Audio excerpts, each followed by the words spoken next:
Columbus legacy, the Scotch Irish. The diffusion of American culture.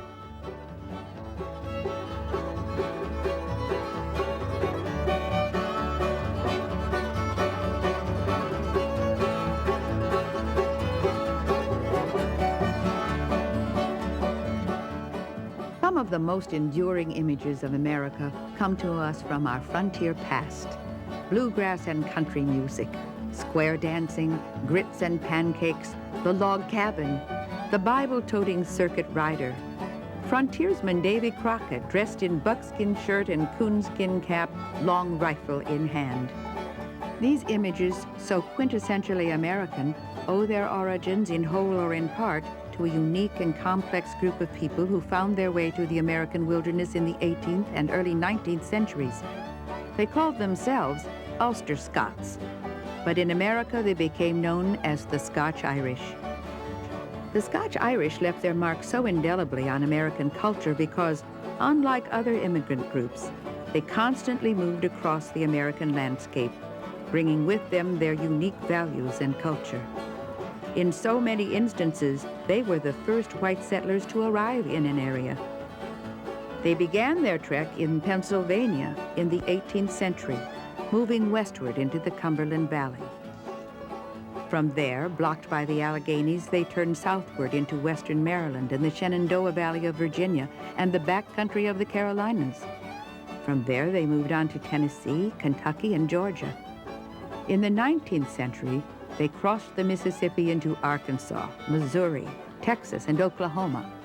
And by the early 20th century, they had moved into New Mexico, Arizona, and Southern California. Well, the Scotch Irish came to the United States from Northern Ireland, the same place called Ulster that they have all the fighting in today. And these people were Scots that had been transported from the lowlands of Scotland over into Northern Ireland to serve as fighters and colonists against the Irish. The English were fighting the Irish, and in order to keep the Irish down, they brought these Scots over there. And these Scots stayed there for about a century or a little less than a century, and then they became dissatisfied with the kind of life that they had there in Northern Ireland, and they came in large numbers to the United States. They mostly came to Pennsylvania. The Scots were Presbyterians, followers of the Calvinist John Knox. Knox emphasized freedom of religious thought, democratic election of elders or presbyters, and the dangers of state interference in religious affairs. The Ulster Scots eventually refused to take the oath of loyalty to the established Church of England. For this transgression, they were to endure almost 200 years of English persecution, most of it violent. Their hatred of the English was intense. In the 50 years preceding the American Revolution, 200,000 Scots, or 1/3 of Ulster's population, left Northern Ireland.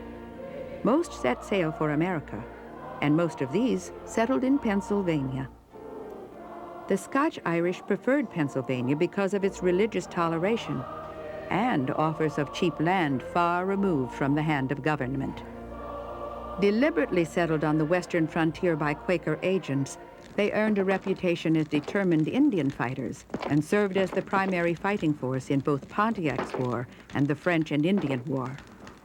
By the time of the Revolution, they were only 6% of the population of the 13 colonies, but the largest segment of the soldiers in the Continental Army. In Pennsylvania, where they were 1/4 of the population, 7 of the 9 regiments of the Pennsylvania line were almost entirely Scotch Irish. King George III, assessing the situation, referred to the war in America as that Presbyterian rebellion. Life in Northern Ireland, like that in the lowlands of Scotland, was harsh, dangerous, and insecure.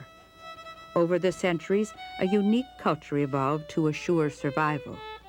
The Scotch Irish brought this culture with them to America and found it well suited to life on the frontier. Their system of farming exploited the land, but kept them independent and self-sufficient.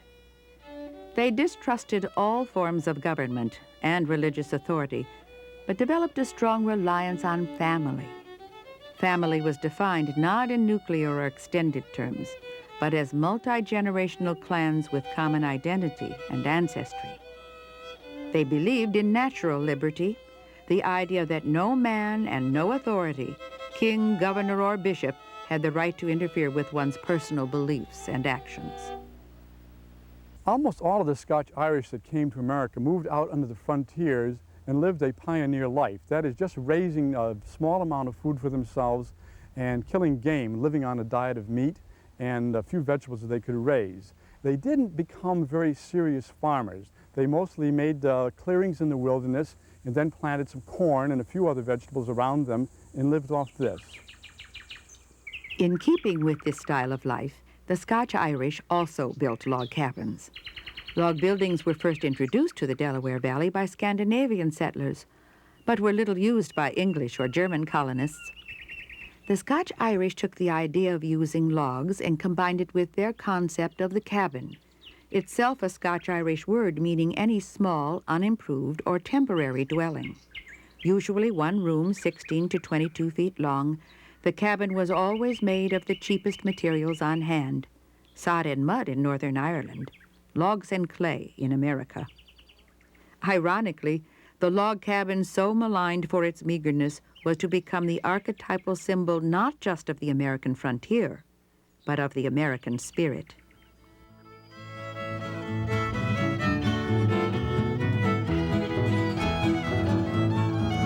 In their American sojourn, the Scotch Irish are best remembered as people of the frontier, but they have also influenced every aspect of American life, including industry, banking, education, and politics. They gave us Princeton University, McGuffey Readers and McNally Atlases, McCormick Reapers and the Morse Code. Their numbers included Sam Houston and Davy Crockett, Stonewall Jackson and Ulysses S. Grant, Thomas Eakins, Thomas Edison, and Andrew Mellon.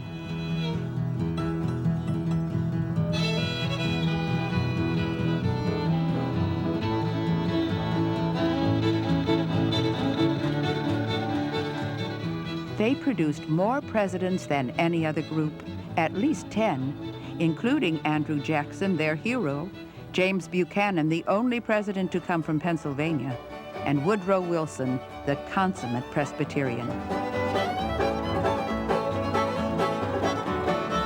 And President William McKinley described his fellow Scotch Irishmen as the future typical Americans.